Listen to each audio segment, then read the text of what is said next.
Olá, queridos amigos, pacientes e seguidores do meu canal, Dr. Wélia Pinho Responde. Estamos hoje aqui na APAI para conhecer um pouco o trabalho dessa instituição no desenvolvimento das crianças com síndrome de Down ou trissomia do 21. Sabemos que a síndrome de Down é uma alteração genética causada pela alteração no cromossomo 21, tá? Então ela daria uma divisão errada na hora da divisão das células, causando essa trissomia no cromossomo 21. Sabemos que o desenvolvimento desses indivíduos com trissomia do 21 está intimamente relacionado ao estímulo e ao incentivo que recebe essas crianças a partir dos primeiros anos de vida.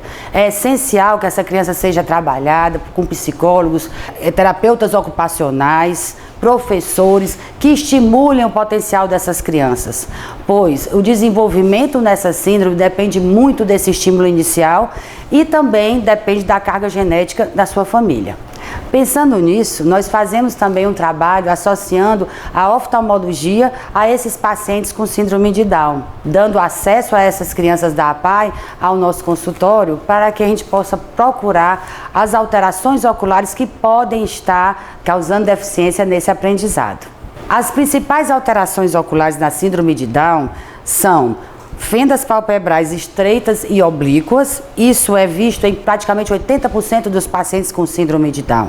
O epicanto, que é um distanciamento dos olhos, tá certo? Fazendo com que quando a gente olha o paciente, a gente tem a impressão que ele tenha um estrabismo, um desvio ocular para dentro, quando na realidade é esta parte da visão que está alargada, dando essa falsa impressão de estrabismo. Isso se chama epicanto. Tá?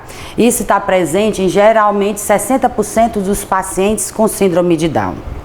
Outra alteração seria as ametropias, né? A presença de graus de refração desses pacientes. Antigamente se tinha a impressão errada que a maioria desses pacientes teriam miopia, altas miopias. E depois de um trabalho realizado, inclusive aqui na APAI, quando realizamos um trabalho com algumas crianças, com um número maior de crianças, mais de 35 crianças, e fizemos um trabalho que foi publicado na revista da Sociedade de Oftalmologia do Brasil, nós chegamos à conclusão que a principal ametropia, a principal alteração ocular presente são os astigmatismos, que estão em 60% desses pacientes. E depois é que vem a hipermetropia, com 26%, e somente em último lugar a miopia com 13%. Mas essa miopia realmente, muitas vezes, é uma alta miopia e que chama muita atenção e causa realmente muitos problemas no aprendizado desses pacientes. Outra alteração são as anomalias de íris, que tem uma alteração na íris, que quando a gente coloca na lâmpada de fenda, que é aquele aparelho que aumenta o olho em quase 30 vezes, a gente consegue perceber essas manchas de Bruxfield. Essas manchas, elas acontecem em quase 40% dos pacientes com síndrome de Down. Outra alteração seria o estrabismo verdadeiro, não aquele que eu falei que a gente tem a impressão pela presença do epicanto, mas o estrabismo verdadeiro. E nesses estrabismos aparecem de 25 a 40% dos pacientes com síndrome de Down, 40% desses estrabismos são para dentro, são convergentes. E podem também estar associados a uma convergência acomodativa, que seria pela falta do grau. Ou então, colocando-se a refração correta, o óculos correto, a gente pode já tratar esse tipo de estrabismo.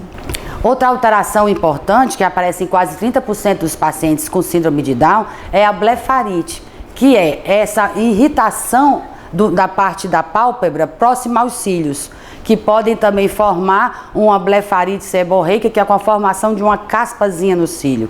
Isso causa uma inflamação, muitas vezes repetitiva, que pode também prejudicar o aprendizado dessas crianças. Outra alteração muito frequente seria a obstrução das vias lacrimais. Então, alguns pacientes possuem inflamações frequentes do olho, dessas vias lacrimais, principalmente excretoras. Outra alteração seria as alterações retinianas, que aparecem em 25% dos pacientes. Muitas vezes também podem estar relacionadas a altas miopias, que podem também causar as alterações na retina. Outra alteração seria o nistagmo, que é aquele tremorzinho que o olho dá fino, que acontece em alguns pacientes. Geralmente estão relacionados a uma baixa acuidade visual.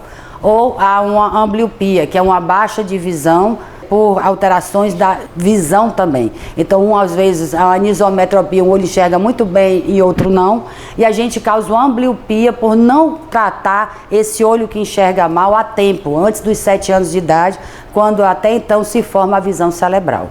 Então é muito importante que esses pacientes sejam examinados antes, entre 3 e 4 anos de idade, principalmente antes dos 7 anos de idade, porque a partir daí a visão cerebral já está completamente formada e muitas vezes a gente não consegue recuperar totalmente a visão quando se põe o óculos. Outra alteração que aparece em 2% dos pacientes é a catarata congênita. Então essa catarata também deve ser tratada o mais rápido possível, né?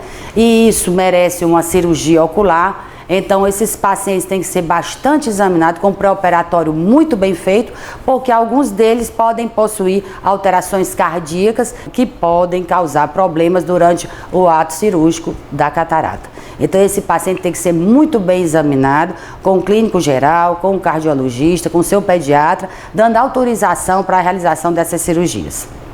Bom, gente, era isso que eu tinha para falar. Vi um trabalho aqui na PAI muito bonito, eles desenvolvem a criança de um modo geral, então eu vou mostrar para vocês um pouquinho das atividades que eles desenvolvem aqui.